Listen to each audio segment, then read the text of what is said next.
ఓం శ్రీమాత్రే నమః ఛానల్లోకి స్వాగతం అండి. డిసెంబర్ 1వ తారీఖు అమావాస్య ఆదివారంతో కలిసి వచ్చింది. అమావాస్య అనేది చాలా విశేషమని, అలాగే ఎంతో శక్తివంతమైన రోజని పండితులు చెప్తున్నారు. ఇంతటి విశేషమైన రోజున తులారాశి వారు ఏ పనులు చేయడం వల్ల మీలో ఉన్న నెగిటివ్ ఎనర్జీ తొలగిపోయి విశేషమైన ధనలాభం కలిగి మీకున్న ఆర్థిక కష్టాలు తొలగిపోతాయి అనే అంశాలతో పాటుగా స్నానం చేసే నీటిలో ఏం కలుపుకోవాలి, ఆ పదార్థాలు ఎందుకు కలుపుకోవాలి అనే అంశాలను ఈ వీడియోలో మనం వివరంగా తెలుసుకుందాం. కానీ అంతకంటే ముందుగా మీరు కనుక ఇప్పటి వరకు మన ఛానల్ని సబ్స్క్రైబ్ చేసుకోకపోతే సబ్స్క్రైబ్ చేసుకొని పక్కనే వచ్చిన బెల్ ఐకాన్ నొక్కి ఆల్ సెలెక్ట్ చేసుకుంటే మేము ఇలాంటి వీడియోస్ అప్లోడ్ చేయగానే ముందుగా మీకు నోటిఫికేషన్ వస్తుంది.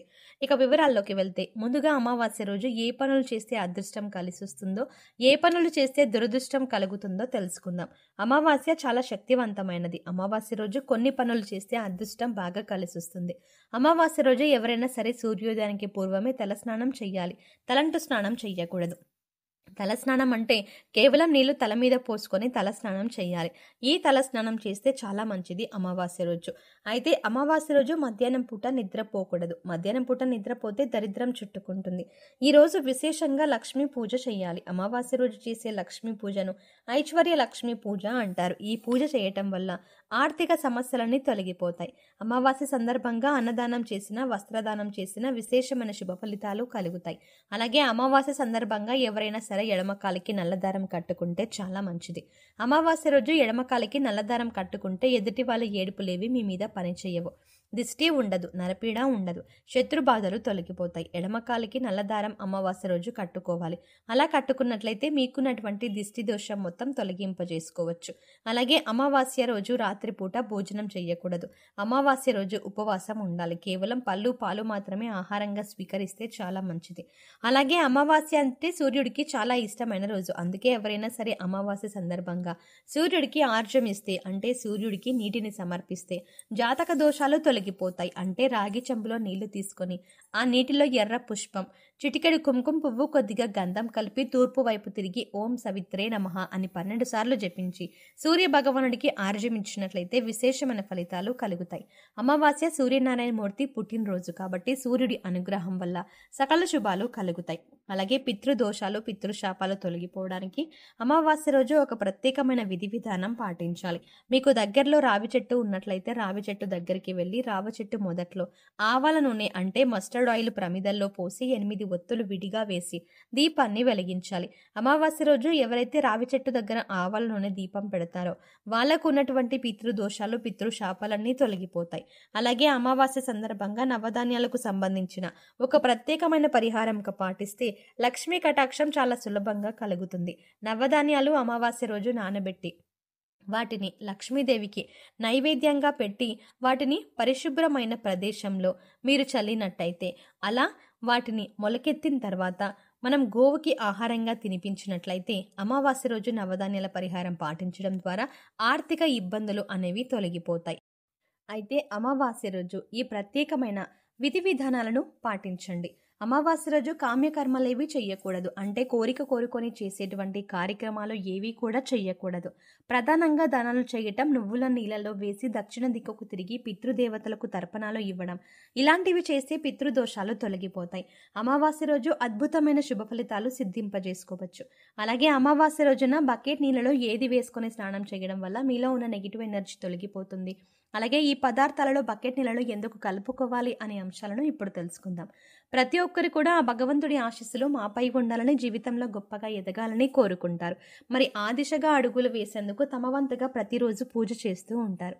పూజ చేసినప్పుడు ఫలితాలు వస్తాయా అంటే మాత్రం మనశ్శాంతి మాత్రం ఖచ్చితంగా వస్తుంది. ఫలితం వస్తుందా అంటే మాత్రం అది వారి పూర్వజన్మ కర్మ ఫలితం మీద కూడా ఆధారపడి ఉంటుంది. మరి అలాంటి కర్మ ఫలితాన్ని తగ్గించుకోవాలి అంటే ఏం చెయ్యాలి అనే సందేహం మీకు రావచ్చు. మనం ఏదైనా పని చేస్తున్నామంటే అది ఎందుకు చేస్తున్నామని తెలుసుకొని చేస్తే మాత్రం దానికి ఖచ్చితమైన ఫలితాలు దొరుకుతాయి. ఈ మాట సాక్షాత్తు వేద పండితులు చెబుతున్నారు. ఇంతటి విశేషమైన రోజున ఈ చిన్న పరిహారం చేసినట్లయితే కనుక లక్ష్మీ కటాక్షం కారణంగా దారిద్ర బాధలు తొలగిపోయి సిరి సంపదలు చేకూరుతాయి. చూడ్డానికి ఈ పరిహారాలు తేలిగ్గా అనిపించవచ్చు, కానీ వీటి ఫలితాలు మాత్రం చాలా గొప్పగా ఉంటాయి. ఇందుకోసం మీకు ముఖ్యంగా కావాల్సింది నమ్మకం. అలాగే ఈ పరిహారం మనకు పనిచేస్తుంది, కష్టాల నుంచి బయటపడేస్తుంది అనే విశ్వాసం. పరిహారంలో భాగంగా ముందు స్నానం చేసే నీటిలో ఏమేమి కలుపుకుంటే మీకు లక్ష్మీదేవి అనుగ్రహంతో సిరి సంపదలు పొందుతారో చూద్దాం. అంతేకాదు వాటిని ఎందుకు కలుపుకోవాలి అనే విషయాన్ని కూడా తెలుసుకుందాం. ఈ సృష్టిలో ప్రతి ఒక్క పదార్థానికి ఒక ప్రత్యేకత ఉంటుంది. అంతేకాదు మనం కనుక మనసులో బలంగా సంకల్పించుకుంటే ఆ పదార్థంలో ఉన్న గుణం ప్రత్యేకమైన పదార్థాలతో చేర్చి ఉపయోగించడం వల్ల మన సంకల్పాన్ని భగవంతునికి చేరవేస్తుంది. కానీ ఈ పరిహారాలు తేలిగ్గా ఉన్నాయి కదా, చేసేద్దామని చేయడం కాదు, మనస్ఫూర్తిగా నమ్మి చేయాలి. అప్పుడే మీకు సత్ఫలితాలు వస్తాయి. ఇక ఇంతటి విశిష్టమైన అమావాస్య రోజు ఈ రాశి వారు ఉదయాన్నే నిద్రలేచి చక్కగా స్నానం చేయండి. అలాగే స్నానం చేసే నీటిలో ఒక తమలపాకు, కొద్దిగా రాళ్ళ ఉప్పు, అలాగే 2 హారతి కర్పూరం బిళ్ళలను పొడి చేసి వేసుకొని ఇవన్నీ నీళ్ళలో కలుపుకొని స్నానం చేయాలి. ఈ నీళ్ళతో పిల్లలు ఇంకా పెద్దవాళ్ళు కూడా స్నానం చేయవచ్చు. తమలపాకులు అంటే శుభ సూచకం, అలాగే భగవంతుడికి ఎంతో ఇష్టం. అంతేకాకుండా ఈ పదార్థాలు అన్నీ కూడా మీలో పాజిటివ్ ఎనర్జీని పెంచుతాయి, మీ చుట్టూ ఉన్న నెగిటివ్ ఎనర్జీని తీసిస్తాయి. ఈ పదార్థాలను నీళ్ళలో కలిపి స్నానం చేయడం వల్ల భగవంతుని అనుగ్రహాన్ని పొందుతారు. బకెట్ నీళ్ళలో ఒక తమలపాకును వేసి అరగంట తర్వాత స్నానం చేస్తే శరీరానికి మరింత స్వచ్ఛత లభిస్తుంది. ఒంట్లో ఉండే నెగిటివ్ ఎనర్జీ అంతా తొలగిపోతుంది. ఇక రెండో పదార్థం మనం నీళ్ళలో కలిపింది రాళ్ళ ఉప్పు. ఈ రాళ్ళ ఉప్పు నీళ్ళలో కలపడం వల్ల మనలో ఉన్నటువంటి నకారాత్మక శక్తి అనేది తొలగిపోతుంది, అంటే నెగిటివ్ ఎనర్జీ. వాస్తవానికి చెప్పాలంటే మనకు తెలియకుండా మన మీద ఒక రకమైనటువంటి నకారాత్మక శక్తి పనిచేస్తూ ఉంటుంది. ఇక ఇలాంటి నకారాత్మక శక్తి ఉన్నప్పుడు మనం చేసే పనులు ఆటంకాలు రావడం, అలాగే ఆర్థికంగా కుంగిపోవడం, ఇలాంటివన్నీ చూస్తూ ఉంటాం. ఇక ఈ నకారాత్మక శక్తి నుంచి బయటపడడానికి చిన్న చిన్న పరిహారాలు చేసుకుంటే సరిపోతుంది. దాన్ని తొలగించుకోవడానికి రాళ్ల ఉప్పు మనకు ఎంతగానో సహాయపడుతుంది. ఇక మూడో పదార్థం మనం నీళ్ళలో కలిపింది కర్పూరం బిళ్ళలు. ఇలా 2 కర్పూరం బిళ్ళలను పొడి చేసి నీళ్ళలో కలపడం వల్ల మనలో దైవభావం పెంపొందుతుంది. దీని నుంచి వచ్చే సువాసన మనలో ఉన్న చెడు ఆలోచనలు తొలగించి ఆధ్యాత్మికం వైపు మనల్ని నడిపిస్తుంది. సో చూసారు కదండి, డిసెంబర్ 1వ తారీఖు అమావాస్యతో కలిసి వచ్చిన ఆదివారం రోజున ఈ రాశివారు ఏ చిన్న పరిహారం చేయటం వల్ల వారి జీవితంలో ఉండే కష్టాలు, నష్టాలు అన్ని తొలగిపోతాయి అనే అంశాలతో పాటుగా అమావాస్య రోజు స్నానం చేసే బకెట్ నీటిలో ఏది కలుపుకొని స్నానం చేయడం వల్ల నెగిటివ్ ఎనర్జీ తొలగిపోయి ఆర్థికంగా అభివృద్ధి చెందుతారు అనే అంశాలను ఈ వీడియోలో మనం వివరంగా తెలుసుకున్నాం కదా. ఈ వీడియో మీకు నచ్చినట్టయితే లైక్ చేయండి. అలాగే మీ ఫ్రెండ్స్ అండ్ ఫ్యామిలీ మెంబర్స్లో ఎవరైనా తులారాశి వారు ఉన్నట్లయితే వారితో ఈ వీడియోని షేర్ చేసుకోవడం మాత్రం ఎట్టి పరిస్థితుల్లో మర్చిపోకండి. అయితే మీరిచ్చే లైక్ మాకు ఎంతో సపోర్ట్నిస్తుంది అన్న విషయాన్ని మర్చిపోకుండా వీడియో నచ్చితే ఖచ్చితంగా లైక్ చేసి వెంటనే మీ ఫ్యామిలీ ఇంకా ఫ్రెండ్స్లో ఎవరైనా తులారాశి వారు ఉన్నట్లయితే వారితో ఈ వీడియోని షేర్ చేసుకోండి. కానీ అంతకంటే ముందుగా మీరు కనుక ఇప్పటి వరకు మన ఛానల్ని ఇంకా సబ్స్క్రైబ్ చేసుకోకపోతే వెంటనే సబ్స్క్రైబ్ చేసుకోండి. అలాగే పక్కనే ఉన్న బెల్ ఐకాన్ని కూడా క్లిక్ చేయండి. అంతేకాకుండా అందులో ఉన్న ఆల్ అప్డేట్ని కూడా సెలెక్ట్ చేసుకోవడం ద్వారా మేము చేసే ప్రతి వీడియో అప్డేట్స్ మీ మొబైల్కి ముందుగా నోటిఫికేషన్గా అందుతుంది.